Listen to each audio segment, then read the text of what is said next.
Hello. So we're going to continue on this digital journey in my portfolio. We're now touching on the ISTE standards. Okay? As you see in the graph before this video, you can get an understanding and a basic idea of what the foundation is that I'm going to build from here. All right? Let me be clear, ISTE standards is about the pedagogy, not the tools. Now, you're probably wondering though, why is this guy in scrubs in the medical field taking an educational course or even going to try to present this material to us? Well, let me give you a brief rundown. I was a teacher's assistant at UC. I helped in anatomy 1 and 2, and I would utilize Blackboard just like my professors would, but I utilized it like they did. It was very simple, it was very bland. Here's the link, click on it. Here's the documents, click on it. That was it. It was very frustrating because I want to bring more. Even though I wasn't an instructor, I want to bring more for the students I was teaching to have a better idea of what is going into the human body and how it applies and works. So this course came up, and let me let you in a little secret also. I eventually want to be a nursing instructor.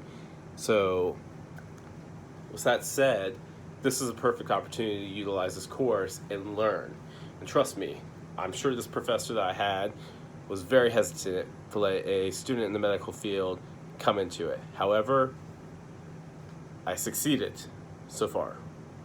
But with educational technology, we're going to now kind of cover the philosophies of it. And there's 5 questions that we're going to kind of touch on, and I'm going to briefly give you answers and hopefully make this a clear, vivid picture of how they all connect and apply and what makes the educational technology approach in the classroom setting beneficial from not just the college student, but for the student in elementary, in the different grade levels, even in high school and stuff, all right?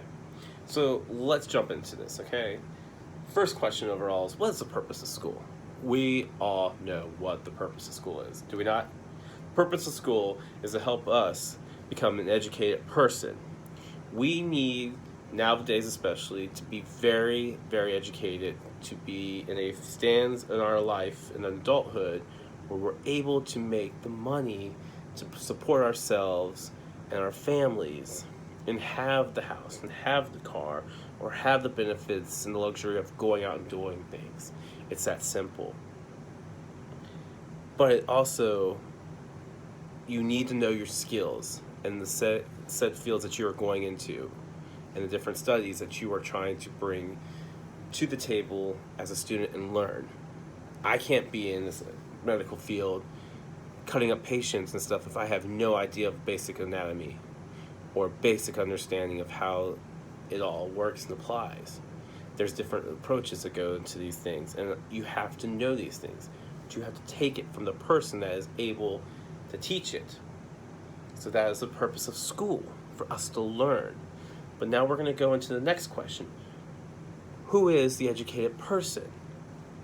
So going into this, to me, the educated person is 2 people on the opposite side of the spectrum. You've got the student, you've got the professor/instructor. With the student, you are wanting to go into a field of study that draws your attention, that captivates you, and you want to learn and you want to do the best you can. You may not succeed in it overall, but you can try. That's all that matters. Your professor/instructor, you are on the opposite side. You are somebody who has had the years of experience in the field. You have learned it, you have lived it, you have bled it, bred it, and cried it, and you are now ready to teach the next generation the ways and the methods of your field of study. Okay? So the educated person is those 2 people. We go to school to learn. That's the purpose of school. The educated person is the student who is learning from the professor who has the experience. Bam! Now we've covered the 2 questions. But now, touching on to the 3rd question, what is worth knowing? So this is a tricky question because there's always going to be, as the educator, a different head's mindset. In nursing school, I had this one nursing instructor that would literally be like, here are the 3 books you need to read. Like, they would stack that big. These are the chapters. Good luck. Farewell. Adios. May the best win.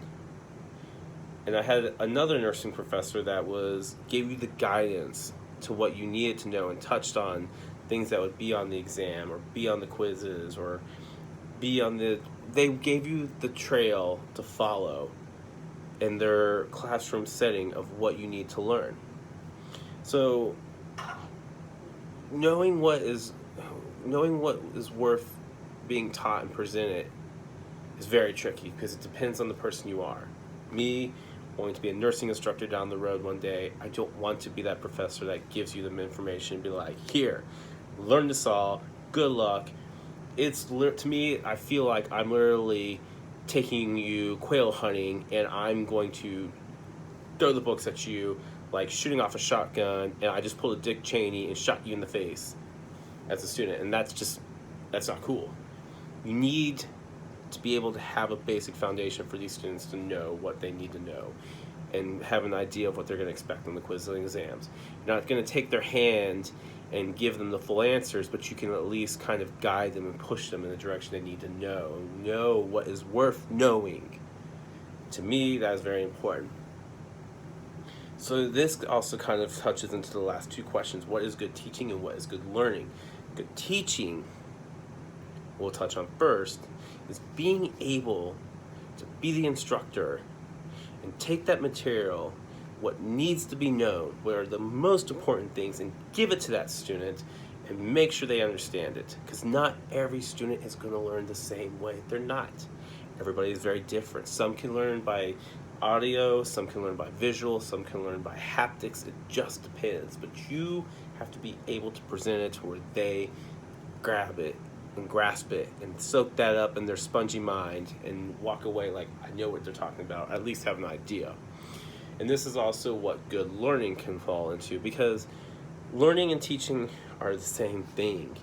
You need to be able to give that material, though. You need to be able to learn it as a student, and you need to be able to teach it as the professor instructor. Now, how does these all 5 questions tie up to educational technology and the benefits of it? Well, that, my dear Watson, is very simple.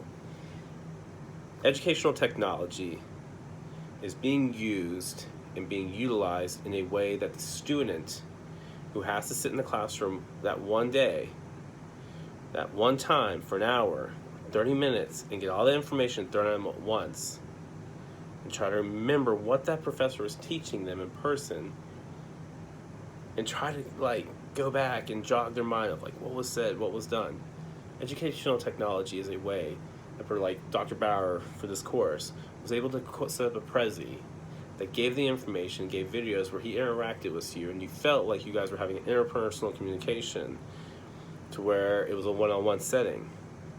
Now, if there was something I got lost on or confused about, obviously because I don't have an educational background, education meaning teaching background, I'm taking classes in the medical field, but it was able to where I was able to go back, rewind, replay, and try to get a better understanding. If I still didn't grasp it, I was able to reach out via email and say, hey, Dr. Bauer, I'm not understanding this. Can you please help me? And he was very engaging and very yes, let's try to get this down. Let's try to get this cleared for you to have an understanding, at least the basic understanding of what I'm trying to teach. Educational technology was very, very, very, oh my God, I just drew a blank what I was going to use. It was very beneficial because I can literally still go back and be able to watch those prezzies and gain an understanding and see the course material. And it works. And it helps because you don't want to sit here at the end of the semester with your pants down and be like, what the hell did I not learn? What was that was being taught and I don't understand it? Now, granted, there was a lot of hurdles that I'm still jumping over with this whole course in the educational background, major background, but it's still, I have a better understanding of how to use education technology in a classroom setting if I was to ever become a TA again, and how to use these different links and these different websites and all these things in a glorious way for my students to be able to have a better understanding of the material that I'm trying to present or teach. And to me, that is right there the physiology, philosophy of what educational technology is. Now, let's move on further into the portfolio.